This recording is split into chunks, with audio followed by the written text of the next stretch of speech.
Hello, everybody, and welcome to Church at Home with Rachel for Friday, the 1st of March. I am pre-recording these videos, of course, because I am on the road and just getting settled into Brandon. Today, when you're watching this, will be my first day in the office in Brandon, and I have no idea how strong the Wi-Fi will be in my hotel room over the next week to whether or not I'll be able to get these uploaded or not. So I thought I'd take a chance. I wouldn't take a chance and make sure I got Fridays done while I'm still in a Wi-Fi zone. For those of you who wonder where I am, this is my office.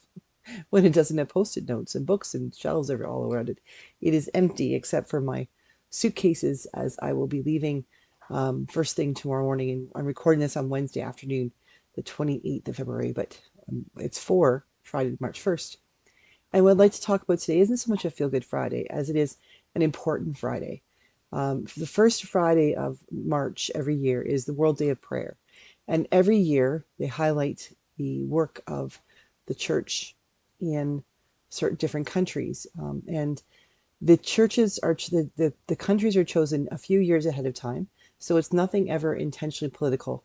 But it gives an opportunity for the women of the churches in that place to pull together a liturgy, to talk about their history and their culture and things like that. So this year, the church, the country that we are remembering for World Day of Prayer is Palestine, and I think it's quite appropriate.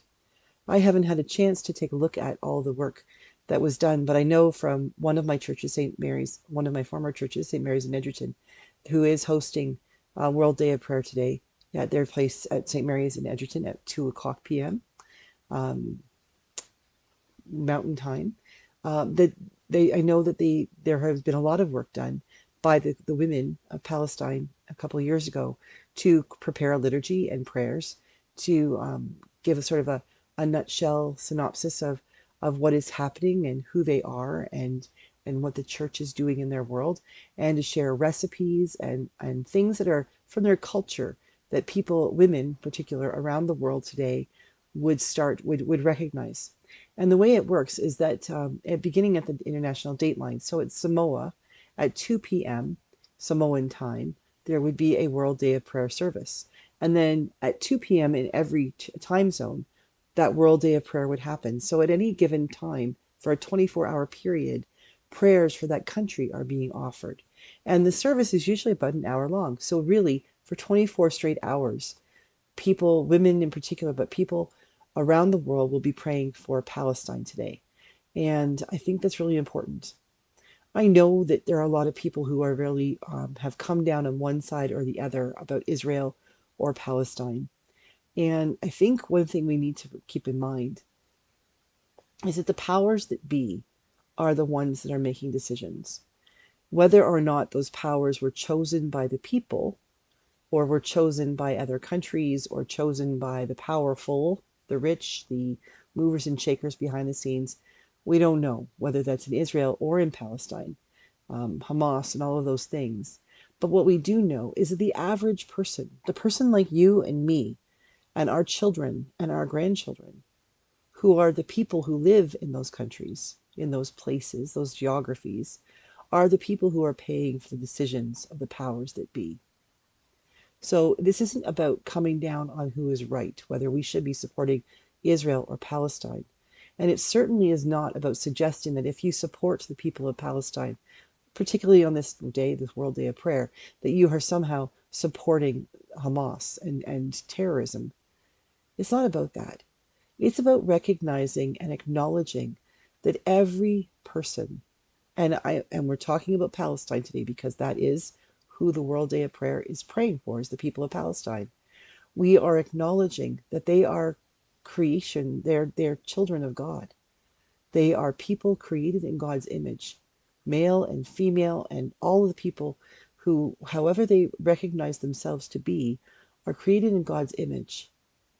And every single one of them deserves the right, has the right, should have the right, deserves the ability to have food and water and health care, to be able to go out and skip rocks across the water, or skipping ropes with your little girlfriends, to go to brownies or guides or Boy Scouts, to learn that 2 plus 2 is 4, and and pi is 3.14 and a whole bunch of the numbers after that.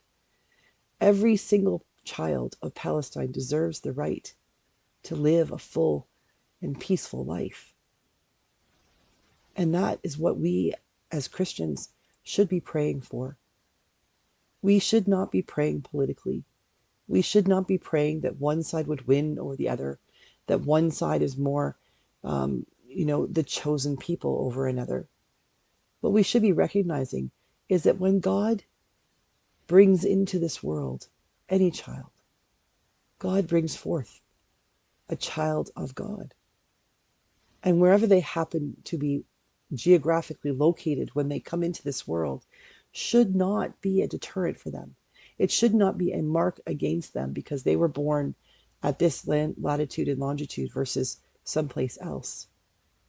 What we are doing in the world, what we are allowing to happen in Palestine right now, is an atrocity.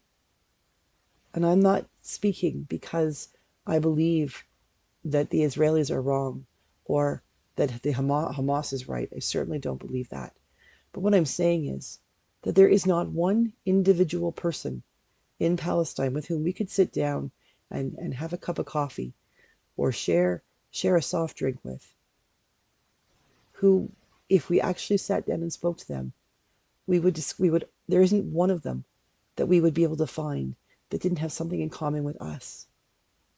There is no child in the rubble of Gaza who is different than a child that we have loved, except for their geography right now. This World Day of Prayer is about Palestine, and it was not chosen politically. It was simply chosen because that was the next one on the list. Whenever the powers that be at the World Day of Prayer headquarters determined that 2024 would be Palestine. We need to not politicize this, but what we need to do is recognize that we need to work toward peace, and we need to work toward wholeness, and we need to work toward allowing every person who is born to have the ability to breathe clean air, to drink clean water, to have fresh food, to have healthy conditions, to have hospitals to go to when they're sick or to give birth in, schools in which they can learn their ABCs and 1, 2, 3s, their Aleph, Bet, and Gimels. That's Hebrew or Aramaic, I guess, for those of you who don't know. But all of those things that we take for granted here in North America, there is no reason whatsoever that the children of Palestine should not be able to take those for granted as well. And so on this day, as we gather literally around the world for a whole continuous day of 24 hours of prayer, may we pray for peace. May we pray for hope. May we pray that the people of Palestine might one day soon have their own feel-good Friday. God bless them, and God save them, and God, may we find a way to make a home for them. God bless you all. With any luck and healthy working Wi-Fi, I will have a gospel on the go ready for you for Sunday morning. I'll be preaching for the first time in a cathedral at St. Matthew's Cathedral in Brandon. So it will probably be recorded in my hotel room in Brandon and uploaded there if I can get the Wi-Fi strong enough. Otherwise, it'll be posted at some point. But hopefully I'll see you on Sunday and again on Monday for Church at Home with Rachel. God bless you, and God bless the people of Palestine on this day as we celebrate the World Day of Prayer.